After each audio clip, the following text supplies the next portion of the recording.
Hey there, I'm Steve, and this is the EBD show, the read along companion to my book, The Enough Bucket, a field guide for learning designers suffering from enough bucket dysmorphia. If this is your first time here, welcome. You're safe, and I see you.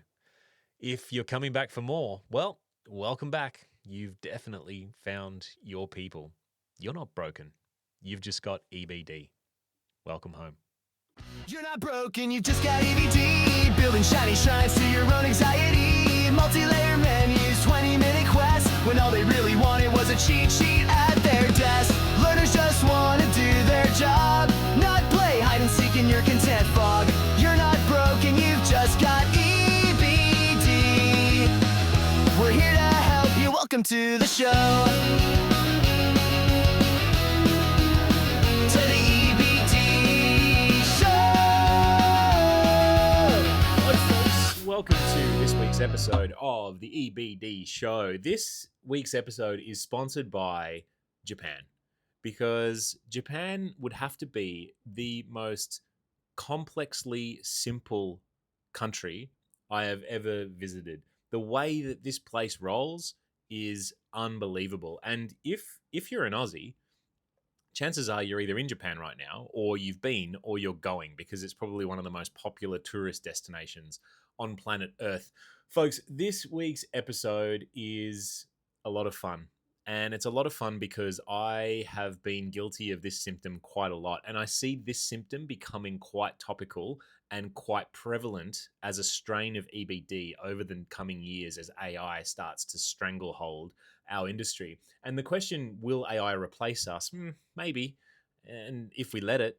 But I think the response to that is that learning design world is going to over-index and flex unnecessarily. And what will end up is this symptom right here, the anti-complexity bias.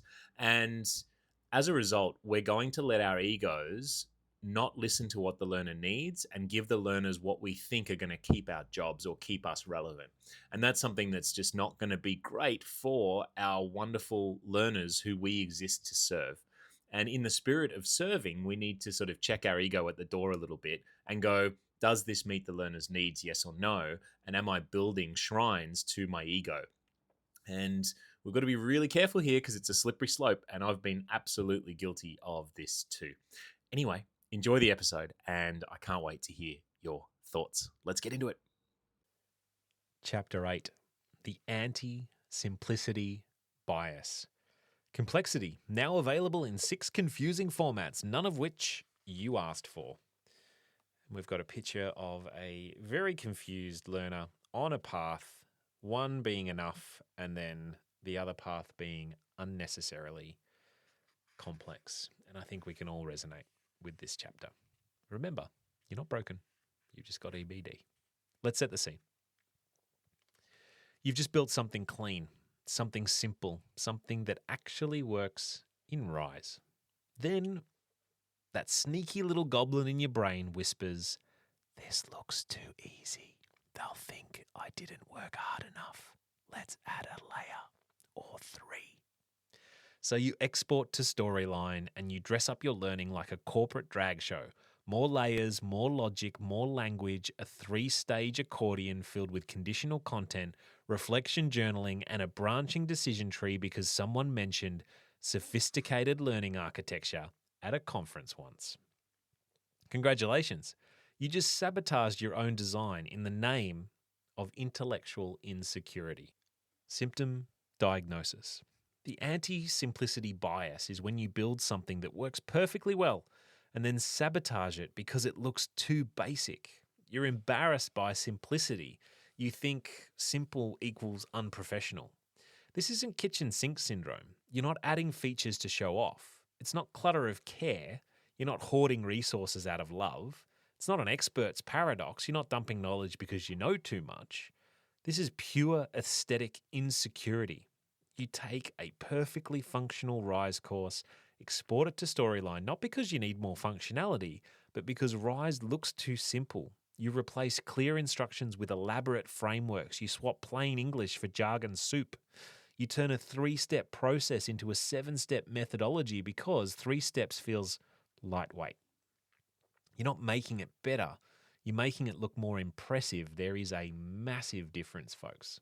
And I've been there more times than I'd care to admit.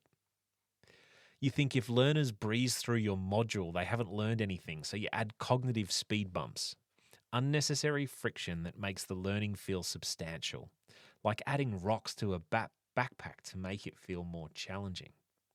You couldn't help yourself because deep down you're terrified someone will think you didn't work hard enough. My epic fail. What should have been how to give feedback turned into a neuroscience thesis wrapped in a 23-question personality quiz for people who just wanted to know how to tell someone their work needed improvement. Internal dialogue. Simple equals amateur. If it's too easy, they'll think I didn't do much. I need to show the full depth here. Learners should be challenged. I didn't do all this research for nothing. Reality check. I feel dumber now than when I started. I just wanted to learn how to have difficult conversations. Instead, I got a PhD in conversational theory that I didn't ask for and I can't use. Hey there, I'm Steve, and this is the EBD show, the read-along companion to my book, The Enough Bucket, a field guide for learning designers suffering from enough bucket dysmorphia. If this is your first time here, welcome. You're safe, and I see you. If you're coming back for more, well, welcome back. You've definitely found your people. You're not broken. You've just got EBD. Welcome home. This feels like it was built by someone who confused comprehensively with complicated. I came here to learn a skill. I left with a reading list that would take me 3 years to get through. I'd built an intellectual pissing contest disguised as a learning, a monument to my own insecurity about whether simple was smart enough. Early warning signs. You use the word sophisticated to describe your modules. You add complexity to prove you understand complexity. You feel embarrassed when someone says your module looks clean or simple. You justify complicated features with the learner needs to be challenged. You equate comprehensive with complicated. Recovery actions. The one-sentence summary. If you can't explain your module in one sentence, it's too complex. The child test. Could a bright 14-year-old understand this? If not, simplify it. The unnecessary element hunt. Remove one complex feature and see if the learning still works. The plain English challenge. Rewrite one sentence using only common words. Here's the secret. Simplicity is earned. It's not laziness. It's not undercooked. It's not too obvious. Here it is. Facts. It's the hardest, most grown-up design decision you can make. And the mark of true expertise, making complex things simple, not simple things complex. Oh boy, oh boy, oh boy.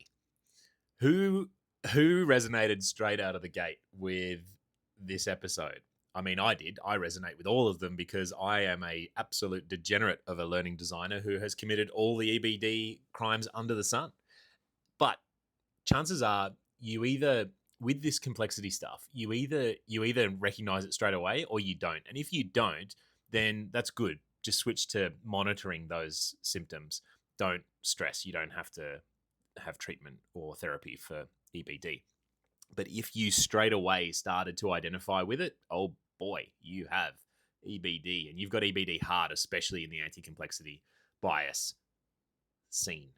So what do you do about it? And I think what I love is the layering of, and this is unintentional, right? This came out of my skull, and I was sitting there and I just started writing things that I used to do as a learning designer. And as a result, all these things started to come out. And there was this beautiful Venn diagram that started to loop where kitchen sink syndrome and then clutter of care started to overlap with anti-simplicity bias, because kitchen sink syndrome, not adding features to show it off. And clutter of care is we're not hoarding resources for love.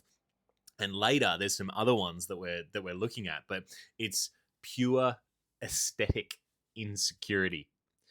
Perfectly functional stuff, and you put it into a more complex delivery method. So you make a storyline just because you want to justify the fact that if you made Rise, people would know that it's editable and it's a PowerPoint in disguise and you would be replaced.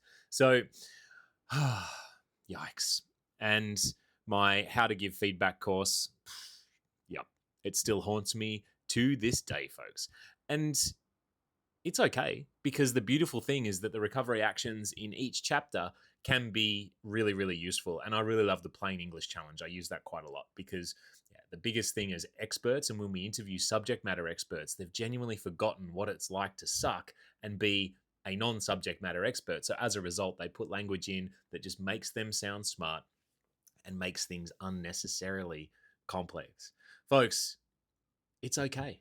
We're all in this together. And what I'm loving is seeing which symptoms really trigger off you as an industry. And Interactivity Fever absolutely did that. And I think there's a few smoking guns that are just laying dormant in the rest of this book that are going to really resonate with everyone. But it's been such a treat to be able to just connect with the learning design fraternity as a whole, the place that gave me a closest thing to a career that I could ever imagine.